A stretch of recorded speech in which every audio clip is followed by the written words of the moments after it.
chicos, buena semana para todos. Hemos decidido armar un video para explicarles lo que van a hacer en el práctico de hoy, una parte al menos de lo que van a hacer en el práctico de hoy, que no llegué a darlo en el teórico, por eso les pedí a las chicas un minutito con un video grabado que ellas les van a pasar y cuando necesiten cortar para más información les preguntan. Y el objetivo es eso, nada más, dar una parte que no llegué a dar en el teórico respecto de cómo utilizar la potenciometría en una volumetría. Nosotros lo que vimos en el teórico es la introducción a los métodos instrumentales y la descripción de los electrodos, pero no llegamos a ver cómo usarlos, ¿sí? Solo un poco nada más. Entonces ahora lo que voy a explicarles es cómo usarlo en una volumetría. Entonces estoy como mezclando dos tipos de técnicas, dos tipos de métodos diferentes, ¿sí? Vamos ahí y les voy a explicar mejor. Yo les había contado que los métodos instrumentales funcionaban de una manera especial, donde se medían propiedades físicas del analito. El analito recibe un estímulo, ante ese estímulo responde y el instrumento lo que hace es generar el estímulo. Yo tengo de alguna manera la muestra, está en el instrumento, el instrumento genera el estímulo, el analito producía la respuesta y el instrumento lo que hace es medir esa respuesta, transformarla en un número que es entendible por el analito, ¿sí? Este proceso se llama transducción o transformación, una transformación basada mucho en ecuaciones físicas, y ese número es el que nosotros llamamos señal analítica. ¿Sí? Esta es nuestra señal analítica que se transforma en que es directamente proporcional a la concentración. Todo eso lo hace el instrumento. Este es nuestro instrumento. Entonces la función del instrumento era medir una propiedad física del analito, transformarla en un número que sea entendible por el analista, que después figura en una pantalla, ya sea digital, analógica, etc.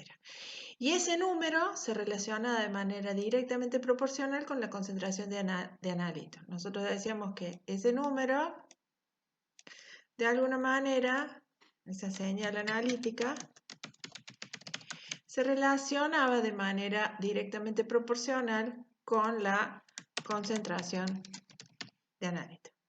Hasta ahí habíamos llegado en el teórico y después les fui explicando simplemente en la potenciometría cuál es el estímulo y cómo responde el instrumento. Y habíamos visto que siempre esta era una función lineal. Esto es así, pero lo que yo no les conté en el teórico es que además los instrumentos pueden seguir una titulación, una volumetría. O sea, tienen en aquellos casos donde no hay indicadores adecuados para ver un salto o un cambio de pH o de potencial o de algo, o digamos cual sea la volumetría, podemos utilizar los instrumentos para seguir la volumetría. En ese caso, estamos en una especie de situación intermedia, pero en realidad el instrumento no funciona, no tiene esta función, tiene la función simplemente de indicador. O sea, el instrumento en ese caso se transforma en un indicador. Y el método es un método absoluto, es un método estequiométrico, como habíamos visto en el teórico, donde se usa una solución estándar titulante que reacciona con nuestro analito y cuando llega al punto final, el instrumento indica esa llegada al punto final. De esa manera se usan electrodos, por ejemplo el electrodo de pH se puede utilizar para seguir una titulación, una volumetría ácido-base, y los otros electrodos se pueden utilizar, como vimos para el caso del hierro, que usábamos platino para seguir una titulación de hierro con cerio, con permanganato, ¿sí? Pero también puedo seguir una titulación con un electrodo, por ejemplo, yo podría usar un electrodo de plata para seguir una titulación de todas las volumetrías de precipitación. Entonces, estos electrodos, cuando se usan de esta manera, o sea, como un instrumento de medición, en este caso se está usando como un instrumento de medición, esa potenciometría se llama potenciometría directa. O sea, se genera una señal analítica de concentrar en la potenciometría directa se genera el instrumento genera una señal que es directamente proporcional a la concentración de analito. Esa es la potenciometría directa. Ahora, cuando yo el instrumento, muchos de los instrumentos se pueden utilizar también para ser como indicadores en una volumetría. En ese caso, cuando el instrumento se usa como indicador en una volumetría de cualquier tipo, en ese caso, cuando el instrumento se transforma en indicador de una volumetría, en ese caso estamos frente a lo que se conoce como titulación potenciométrica. ¿Qué es lo que van a hacer esta semana en el práctico? Una titulación potenciométrica. O sea que en ese caso el instrumento solo se está utilizando como indicador en la volumetría. ¿Sí? Solo se está utilizando como indicador en una volumetría. No como lo habíamos visto en el teórico, que es el caso de la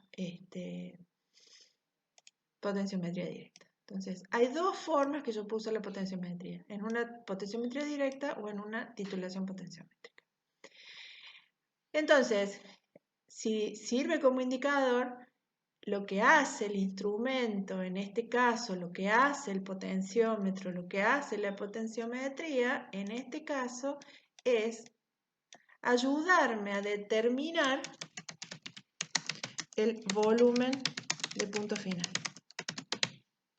Eso es lo que hace el instrumento, ayudarme a determinar el volumen de punto final. Y eso es lo que yo les voy a explicar ahora con un ejemplo. Bien, acá tenemos cómo se usa la potenciometría en una titulación potenciométrica. Los dos electrodos, el electrodo de referencia, que ya lo habíamos visto, ¿sí? Se coloca un electrodo indicador de cualquier tipo, dependiendo de cuál sea el tipo de analito, y se coloca la bureta con el titulante y en la solución está el analito. Entonces yo voy, a medida que voy agregando titulante, el electrodo va sensando los cambios que ocurren durante esa titulación. Esos cambios pueden ser cambios de pH o cambios de potencial. Si uso un pHímetro acá, los cambios van a ser de pH y el titulante va a ser un ácido y el analito va a ser una base. Y si uso otro tipo de electrodo, los cambios van a ser potencial. O sea, lo que voy a estar midiendo es potencial. Entonces, ¿qué es lo que va a pasar? Voy a dibujar así a mano alzada solamente para que vean. Vamos a suponer que esta es una titulación donde mido pH.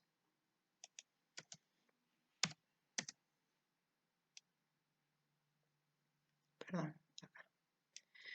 Esto es una diferencia con la potenciometría directa. ¿Se acuerdan que en la potenciometría directa la concentración va en el eje X?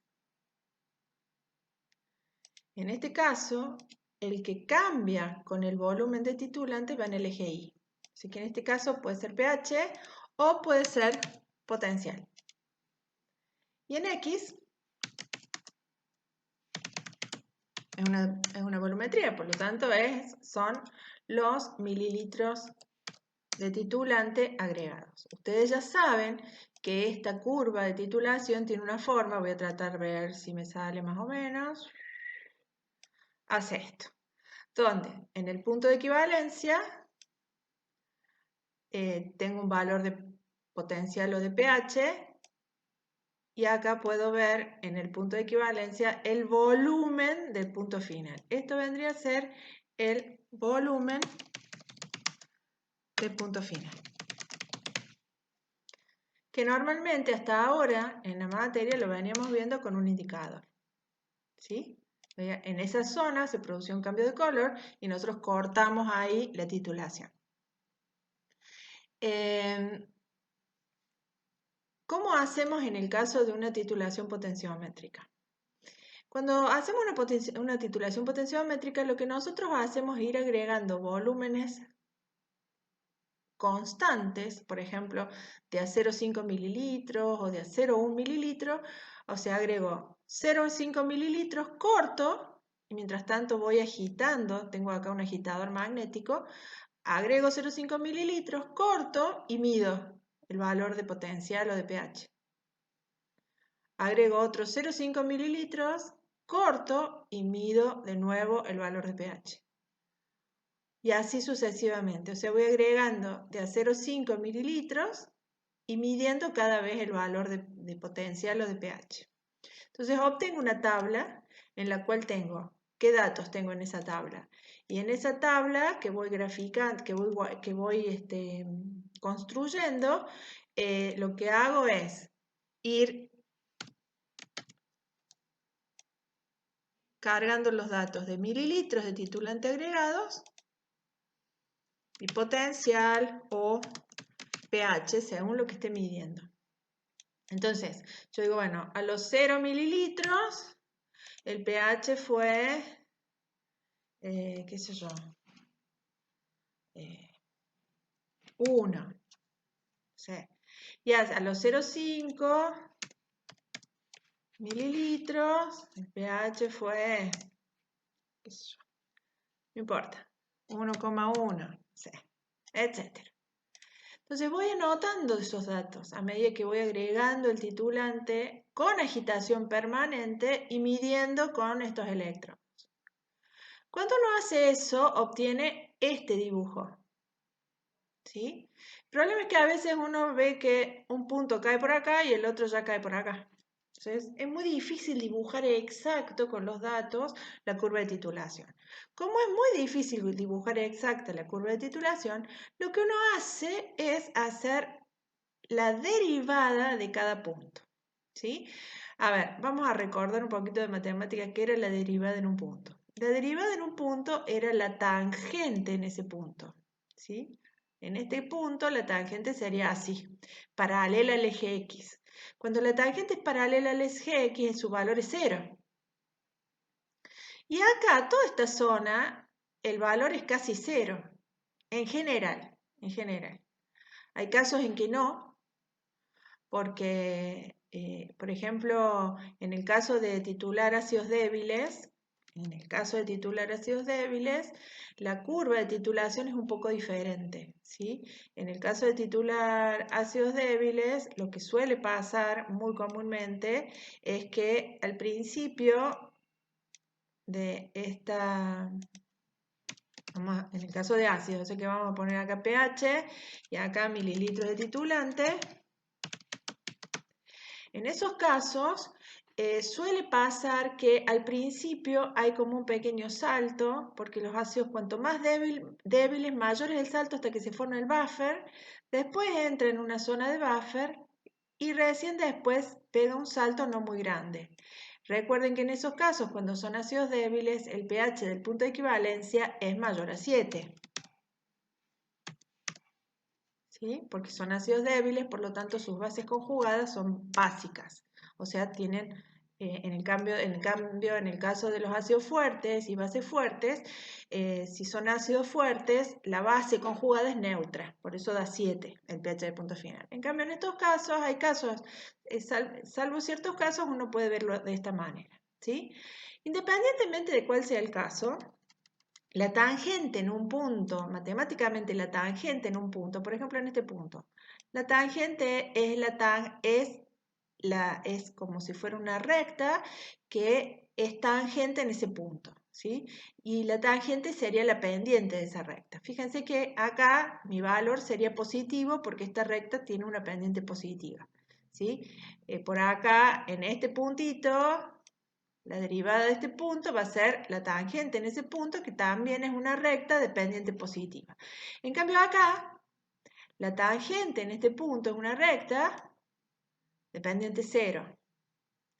Y acá, en este punto, la tangente es una recta, uy, qué mal dibujo, perdón, es una recta de pendiente positiva, que se hace positiva, positiva, positiva, llega a un máximo acá es el valor, la pendiente es más pronunciada que acá, la pendiente de esta recta es más pronunciada que acá, y acá se vuelve a hacer cero. Y acá empieza a bajar de nuevo el valor de la pendiente, o sea, es menos positiva.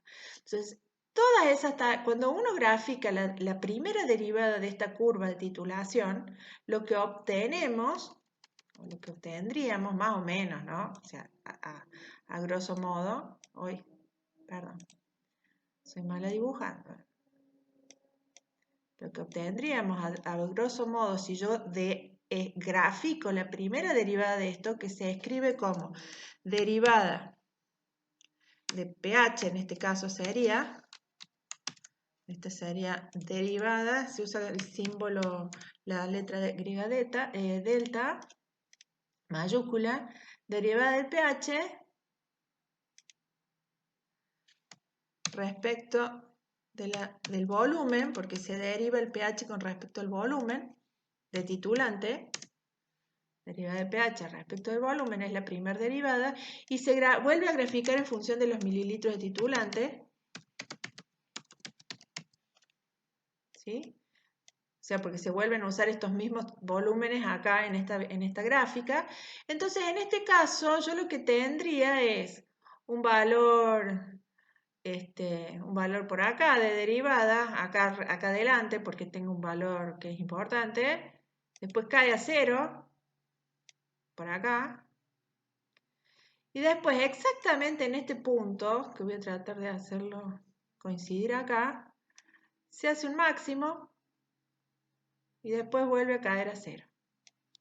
Esta sería la forma de la primera derivada de la curva de titulación. O sea, es la primera derivada de la curva de titulación.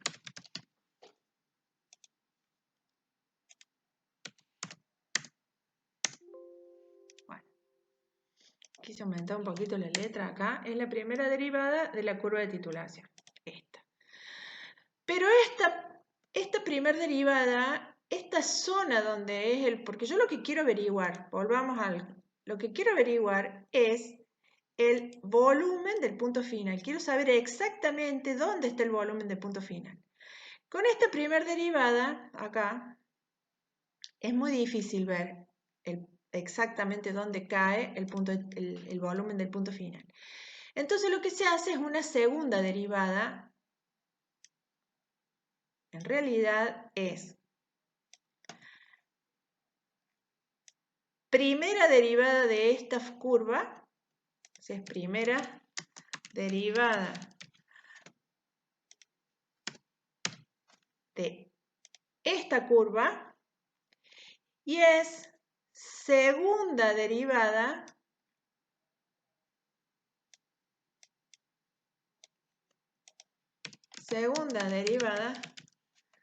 de la curva de titulación. ¿Tá? O sea, es primera derivada de esta y segunda derivada de esta. Entonces, ¿cómo me va a dar acá?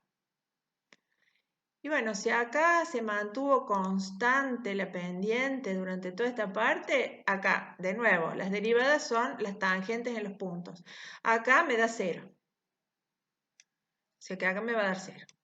Después se hace una pendiente negativa. Acá, fíjense que tiene pendiente negativa.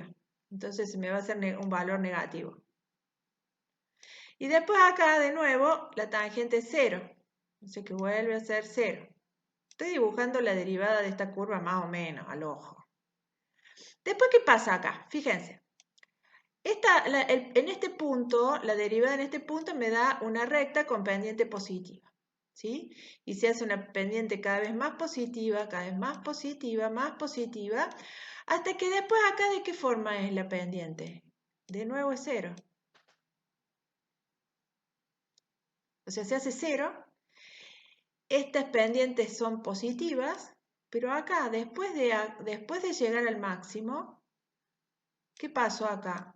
La tangente en este punto tiene una recta de pendiente negativa, muy negativa, muy negativa.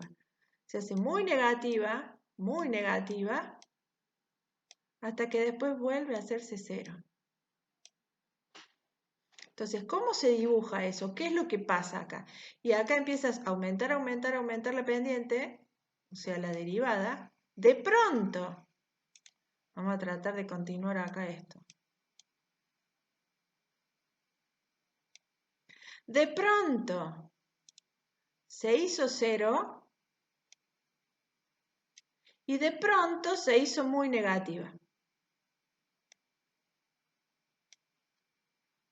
Se hizo negativa la pendiente. Y después se fue suavizando la pendiente negativa hasta hacerse 0 de nuevo. Se fue suavizando la pendiente negativa hasta hacerse 0 de nuevo. Entonces, ¿qué pasó entre acá y acá? Pasó por 0.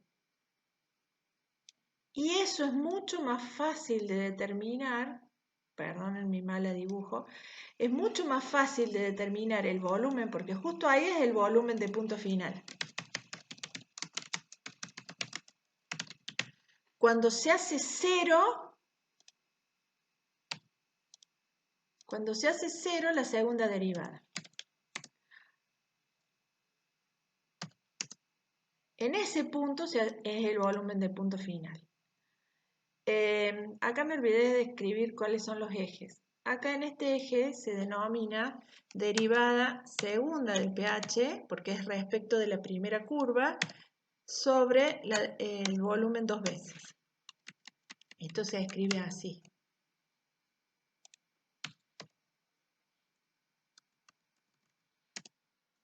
Derivada segunda del pH respecto del volumen 2 veces.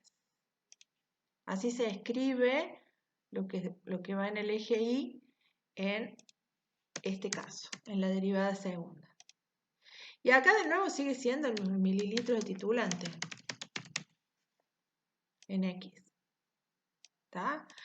Entonces, justo cuando la derivada segunda, o sea, cuando el valor de Y se hace 0, que sería la derivada de este pico acá, justo cuando se hace 0, ese es el volumen del punto final.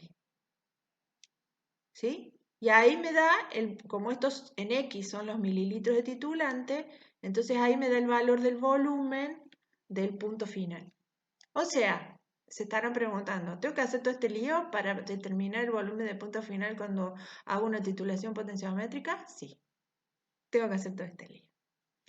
Acá les muestro mejor cómo se ven, mejor dibujadas de lo que yo hice, la curva de titulación, la primera derivada de la curva de titulación en función del volumen y la derivada segunda del volumen. En ese punto, entonces, en la curva de titulación el volumen del punto final es un punto de inflexión matemáticamente. La primera derivada, el volumen de punto final es un máximo. Y la segunda derivada de esta curva de titulación, el volumen de punto final es 0. Con eso en mente, vamos a resolver un problema distinto del que les van a mostrar las chicas. Acá tengo un problema que es una volumetría con titulante el titulante es nitrato de plata. Se usa para titular cloruros en una muestra y se mide el potencial. En este caso, lo que se usa es un alambre de plata. En este caso, la celda se arma con un alambre de plata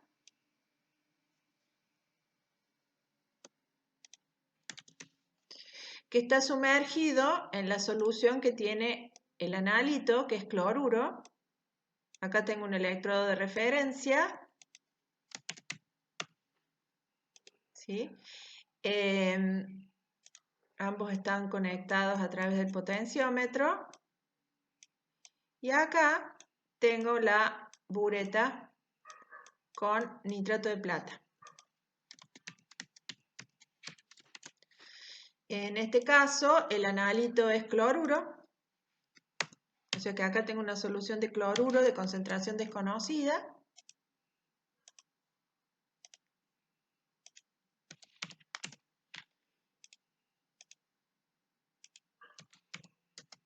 Acá tengo el nitrato de plata, disculpen los dibujos, soy muy mala dibujando. En la solución tengo el cloruro y voy agregando gota a gota, en realidad cada 0,5 mililitros voy agregando nitrato de plata y midiendo cada vez el potencial. ¿Sí? Entonces, a los 0 mililitros el potencial dio 241, a los 0,5 247, a 1 mililitro, etc. ¿Sí? Acá quiero que se fijen en algo que es muy importante. El delta de volumen, ¿qué es el delta de volumen? La diferencia de volumen final menos inicial, o sea, la diferencia de volumen entre dos agregados, ¿sí? Esto es el delta de volumen. El delta de volumen en estos casos conviene, se puede que no, pero conviene que sea fijo, que sea constante. Fíjense que el delta de B es constante en toda la titulación. Por lo menos tiene que al menos ser constante cerca del punto de equivalencia. O sea, si es tedioso tomarlo cada 0,5 mililitros, bueno, por lo menos agregar cerca del punto de equivalencia que sea constante. Esto es lo que se conoce como delta de B. ¿Qué es el delta de B? El delta de B es el volumen final menos el volumen inicial.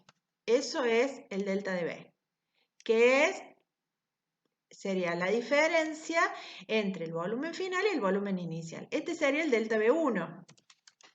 Esto va a tener muchos deltas de B. ¿Sí? El delta B2 va a ser este menos este. El delta B3 va a ser este menos este. El delta B4 va a ser este menos este.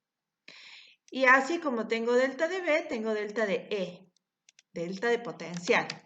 El delta de potencial va a ser el potencial final menos el potencial inicial, con el mismo criterio, digamos.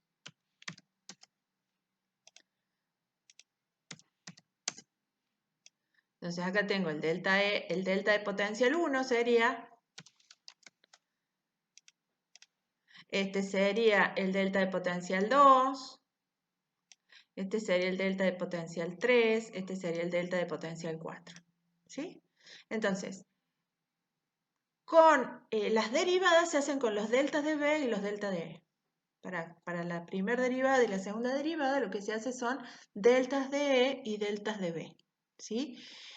Como vimos acá, en la derivada primera se hace el delta de pH sobre el delta de B en cada punto. Y en esta, que es la derivada segunda de la curva de titulación, se hace el delta de B, pero digamos, los deltas se usan los de la primera derivada. Ya lo vamos a ver. Acá tengo los datos y armé dos columnas más, una columna para la derivada primera y una columna para la derivada segunda. Acá están las dos columnas. Además, puse renglones en el medio entre cada dato. Si ustedes lo hacen en papel cuadriculado, la derivada primera, como corresponde al valor medio entre estos dos puntos, se debería anotar acá. La derivada primera se debería anotar acá, en estos puntos intermedios, ¿sí? En estos renglones intermedios. Acá tengo los datos. Lo que hice fue poner un renglón en el medio entre los volúmenes y los datos de potencial, porque la derivada primera va a quedar justo en el medio entre los dos datos. ¿Tá? Y la derivada segunda, lo mismo. Entonces, esta columna va a ser la derivada primera. La voy a pintar de otro color como para que se vea.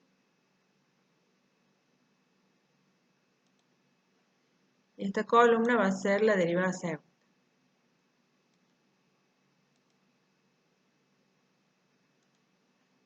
Bien, vamos a la derivada primera. Exactamente en el medio entre estos dos datos me va a caer la derivada primera. Por eso es importante hacerlo en un papel, en una hoja cuadriculada. Para eso, para el cálculo de la derivada primera, simplemente voy a poner el signo igual, que es la forma que tiene Excel para generar una ecuación, y después voy a simplemente poner paréntesis, 247 menos 241, cierro paréntesis, dividido, eso se usa la barra inclinada, de nuevo abro paréntesis, 0,5 menos 0, perdón, menos 0, ¿sí? Cierro paréntesis, enter. Eso me da 12.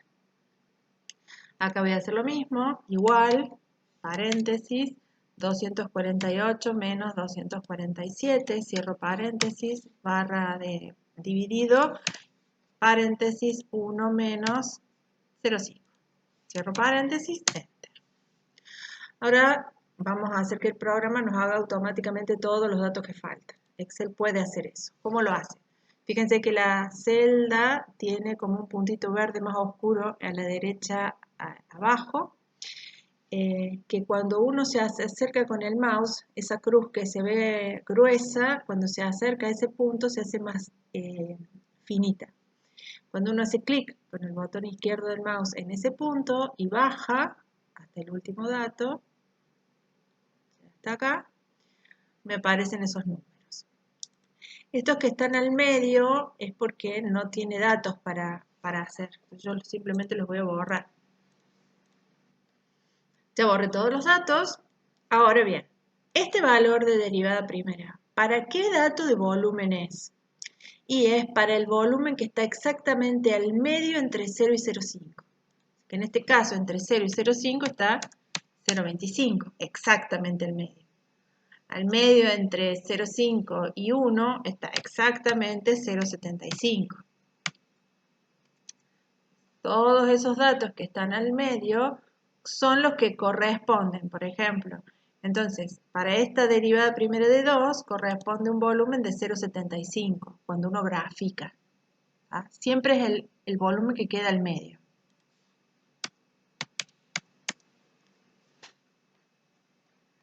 Acá complete todos los datos de volumen con los que me quedaban al medio, ¿sí? Que no son datos medidos en volúmenes, pero que hacen a la derivada primera. Entonces, esta derivada primera corresponde con el volumen de 0,25, este punto de derivada primera corresponde con el 0,75, este punto de la derivada primera corresponde a un volumen de 1,25. Bien. Vamos a hacer la derivada segunda. La derivada segunda va a ser, para hacer la derivada segunda yo voy a usar los datos de la derivada primera, porque recuerden que la derivada segunda, esto es lo que uso para esto es lo que uso para la curva de titulación. Sería mi primera gráfica. Titulación.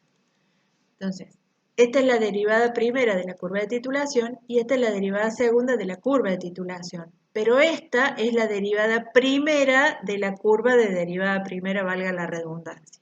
Entonces, yo para determinar o para armar los datos o para calcular para la derivada segunda, yo voy a usar los datos de la derivada primera y los datos de volumen, que siguen siendo los mismos datos de volumen.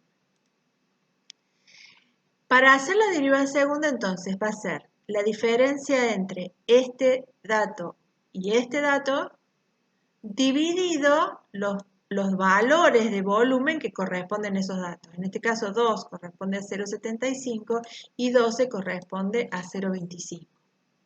¿Sí? Esos son los datos de volúmenes que tengo que hacer el cociente en estos casos. Entonces, y el dato que salga de la diferencia entre estos dos, entre 12 y 2, y 0,25 y 0,75, lo tengo que colocar en el medio de los dos. De nuevo, igual, paréntesis, 2 menos 12, este dato me va a dar un valor negativo, dividido 0,75 menos 0,25. Como los delta de B son iguales, esto se puede hacer directamente con los deltas de derivada primera solamente. Pero bueno, yo les voy a explicar bien cómo se hace todo. Me dio un valor negativo igual a menos 20. Y voy a hacer, como hice recién, hasta el último dato, que es acá.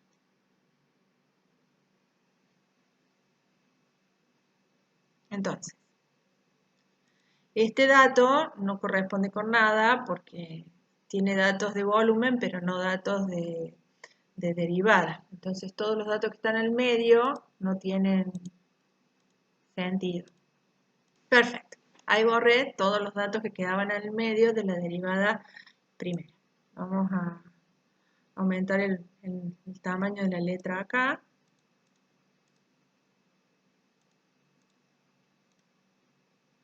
Y estos son los datos de derivada primera y estos son los datos de derivada segunda. Fíjense acá. Los datos vienen siendo 12, 2, datos que están cerca del eje de las X, hasta que empieza a aumentar. 12, 20, 50, 200, 522 se hace un máximo y después empieza a bajar. 34, 10, 10. Estos datos son los de la derivada primera, que la derivada primera dijimos era un máximo. Después, en cambio, los de la derivada segunda me dan valores positivos y negativos, pero casi cero, deberían dar todo cero, pero bueno, estos son datos experimentales. Hasta que hay un punto en que empieza a aumentar, 60, 300, 644, se hace un valor muy positivo y después de pronto se hace muy negativo. Y después simplemente baja hasta de nuevo cero.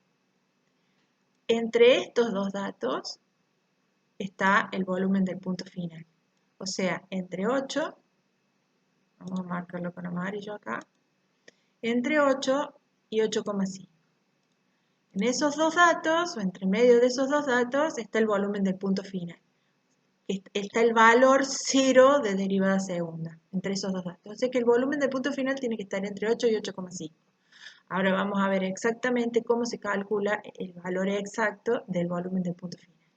Pero antes de eso, vamos a hacer las gráficas de potencial, la gráfica de la curva de titulación, derivada primera y derivada segunda. Acá traje los datos de esta tabla grande acá abajo para poder hacer después las gráficas. ¿Y qué es lo que hago ahora? Simplemente elimino los valores que están en el medio. Voy a eliminar todo lo que no tenga dato para hacer esta gráfica. Acá tengo todos los datos de volumen y derivada primera. Voy a hacer lo mismo con los datos de volumen. De nuevo, copiar esta columna más abajo, acá. Y voy a copiar la columna de derivada segunda para hacer las tres gráficas.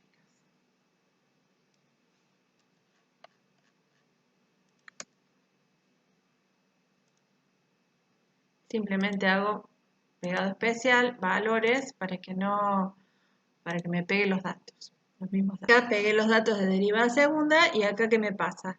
Que tengo dos filas arriba que no tiene datos de derivada segunda, así que les voy a tener que eliminar.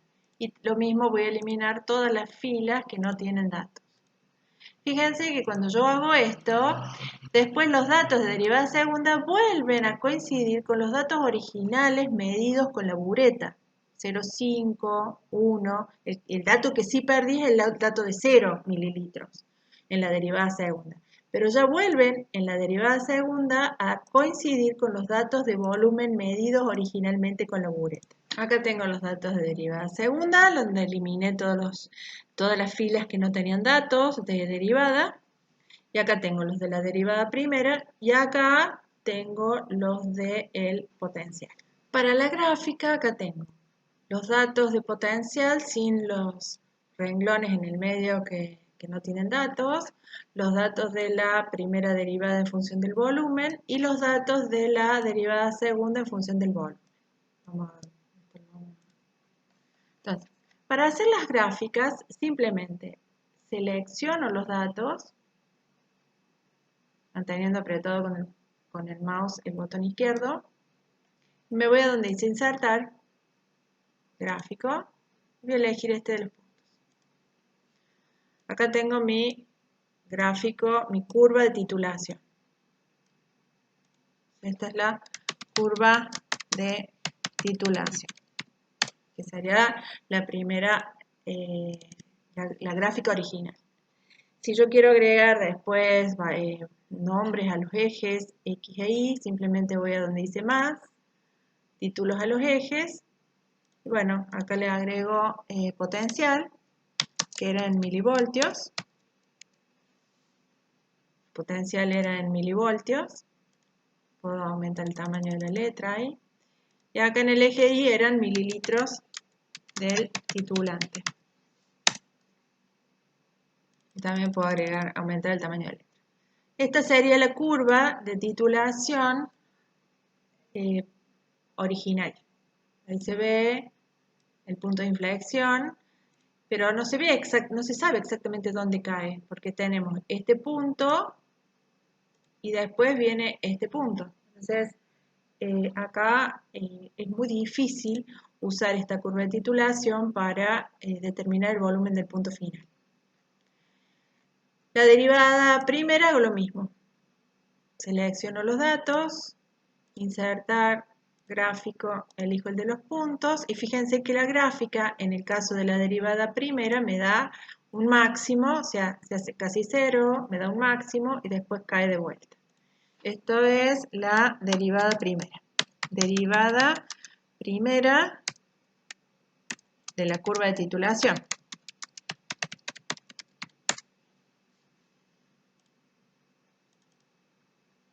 Y esto debería coincidir acá con el punto acá de más o menos. No coinciden mucho los valores de volúmenes acá, están intercalados en esta solución, o sea, en esta gráfica, en el eje X. Pero debería, en realidad, la derivada segunda me da cerca del punto de inflexión. Y la derivada segunda, elijo todos los datos, insertar gráfico de puntos. Y fíjense que hay la derivada segunda, sería la derivada segunda de la curva de titulación.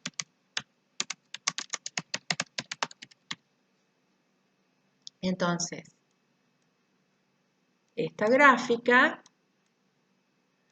debería coincidir el 0 exactamente con el máximo, va a ser medio difícil hacerlo coincidir, exactamente con el máximo, debería coincidir el 0. Entonces, esto sería la curva de titulación, derivada primera y derivada segunda. Ahora yo voy a usar estos datos para mostrarles cómo determinar el volumen de punto final. Voy a llevar estos datos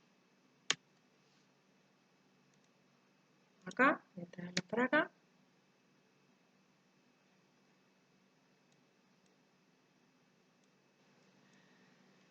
Con estos datos, ahora me falta determinar exactamente el volumen del punto final, que en realidad el volumen del punto final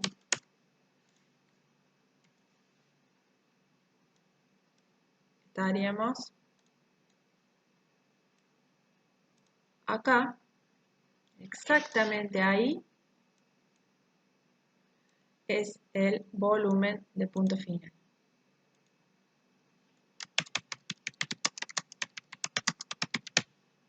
Exactamente ahí. Entonces, gráficamente yo puedo determinar exactamente cuál es el volumen de punto final, que sabemos que está entre 8 y 8,5 y 8,5.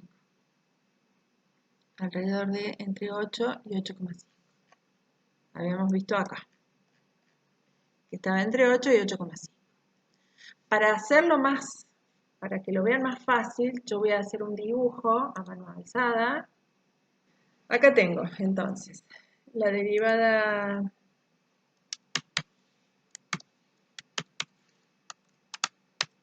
del potencial respecto del volumen, la derivada segunda del potencial respecto del volumen,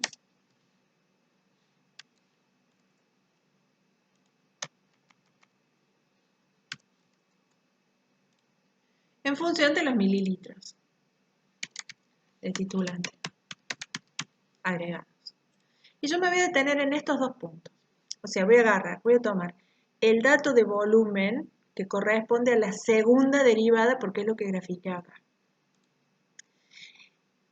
En la segunda derivada, para 8 mililitros, la derivada segunda es 644 el valor. O sea, ¿qué significa? Vamos a suponer que acá están los 8 mililitros.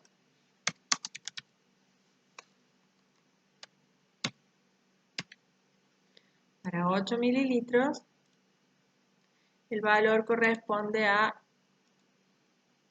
644. Voy a poner acá. Bien, para 8 mililitros corresponde 644. Y para 8,5 mililitros corresponde menos 976. Vamos a suponer que menos 976, no lo voy a hacer muy gráficamente, sé que para acá es más abajo, pero bueno, yo lo voy a cortar acá, vamos a suponer que eso es menos 976. Y eso corresponde con 8,5 mililitros. Vamos a suponer que 8,5 lo voy a hacer bien grosero, bien grande la diferencia, simplemente para que se vea bien. 8,5 mililitros. Para 8,5 mililitros corresponde 9,76. Vamos a suponer que acá entonces corresponde al punto de menos 9,76 y 8,5 mililitros. Entre este punto que es de 644 y este punto que es de 9,76, voy a hacer una recta, una línea, lo más recta posible.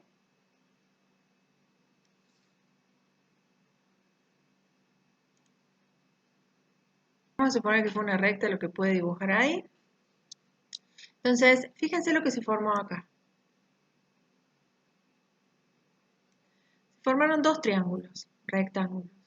Uno que tiene un ángulo alfa y uno que tiene un ángulo alfa prima. Estos ángulos alfa y alfa prima estos triángulos son congruentes, por lo tanto el ángulo alfa es igual que el ángulo alfa prima. ¿Ah? Por lo tanto, entonces, alfa y alfa prima son iguales. Este es alfa, este le vamos a llamar alfa, y a este le vamos a llamar alfa prima.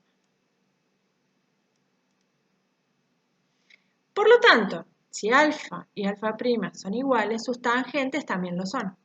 La tangente de alfa es igual a la tangente de alfa prima. ¿Cuál sería la tangente de alfa? La tangente de alfa sería, recuerden que la tangente de un ángulo es el cateto opuesto al ángulo dividido el cateto adyacente al ángulo. O sea, sería cateto opuesto sobre cateto adyacente. Por lo tanto, en este caso, el cateto opuesto, ¿qué es? Es el segmento comprendido entre 644 y 0. Ese segmento corresponde al cateto opuesto para la tangente de alfa. Y el cateto adyacente es el segmento comprendido entre 8 mililitros y el volumen del punto final. Este sería el volumen del punto final. Exactamente. Que no sabemos cuánto es. Por lo tanto, ese segmento comprendido entre 8 mililitros y el volumen del punto final lo vamos a llamar X, porque es un valor desconocido. Por otro lado, eso sería la tangente de alfa. Por otro lado, la tangente de alfa prima, o sea, de este ángulo que está acá, va a ser su cateto opuesto, que es todo esto, que este sería el triángulo correspondiente al ángulo alfa prima. Este sería el triángulo. Para ese triángulo, el cateto opuesto es el segmento comprendido entre 644 y menos 976. Por lo tanto, son dos segmentos. El segmento que va entre 0 y 644 y el segmento que va entre 0 y menos 976. Este segmento va a ser el cateto opuesto de la tangente de alfa prima. Va a ser el cateto opuesto de la tangente de alfa prima. Y el cateto adyacente de alfa prima va a ser el segmento de X comprendido entre los 8 mililitros y los 8,5 mililitros. Ese segmento es un segmento de 0,5 mililitros. Entonces es un segmento de 0,5 mililitros.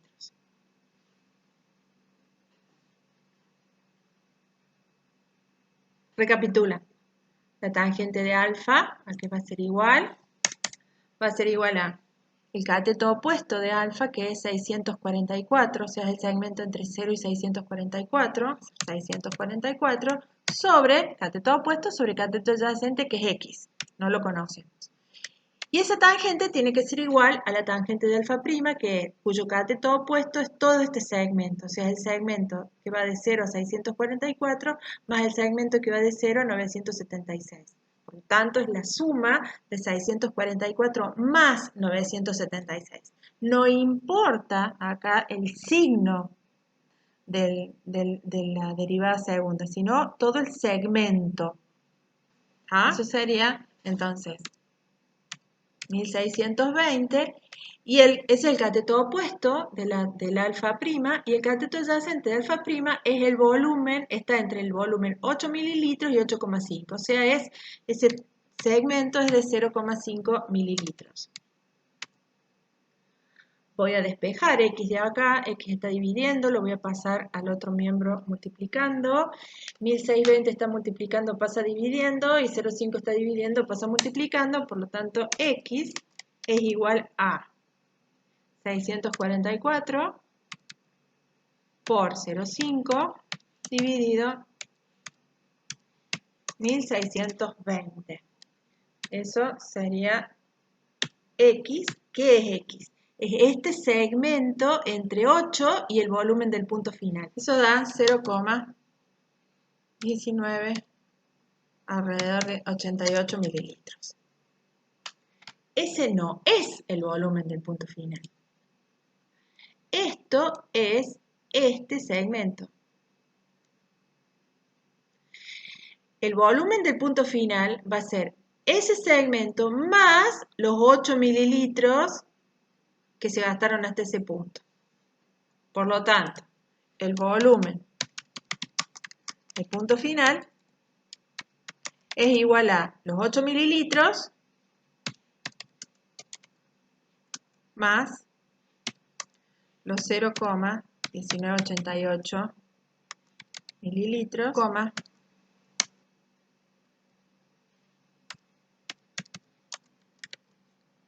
1988 mililitros.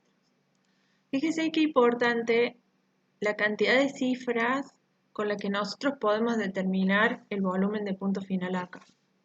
En una volumetría normalmente, cuando usamos un indicador visual, la bureta es la que usamos para medir exacto el volumen de punto final. Y esa bureta, a lo sumo, puede tener 0,1 mililitros, 0,01 mililitros de apreciación. Que a lo sumo podría llegar a 8,19. De esta forma yo tengo un volumen, cuando la bureta lo usé solo para medir deltas de B de 0,5 mililitros exactos, el volumen de punto final lo pude calcular con mucho más cifras significativas que lo que normalmente podemos hacer usando un indicador. Después, con este volumen y conociendo la normalidad del titulante, puedo averiguar cuánto fue la concentración de cloruros que había en la muestra problema. Todo fue medio largo, pero la idea es que quede claro que estoy usando un instrumento, pero no con los fines de análisis instrumental, sino con los fines de indicador del punto final de una volumetría. Entonces la técnica analítica sigue siendo una técnica clásica, que está ayudada con un instrumento. Por eso es una mezcla, pero sigue siendo un método absoluto por estequiometría, el método por estequiometría. No es un método relativo porque no estoy usando una calibración instrumental y una calibración metodológica. O sea, calibración instrumental sí, no estoy usando una calibración metodológica. Simplemente estoy usando el instrumento como indicador del punto final de una titulación. Espero que les haya servido y nos vemos en el directo. Chao, chao.